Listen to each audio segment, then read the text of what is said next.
Hi guys, Matt from Gold Coast Plumbing Experts here.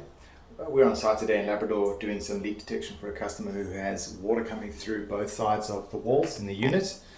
So we're doing a flood test on the bath now. I'm going to check whether the water's coming through there using some drain dye either side and have a look at which side it's coming out. And we go from this and check in with you soon.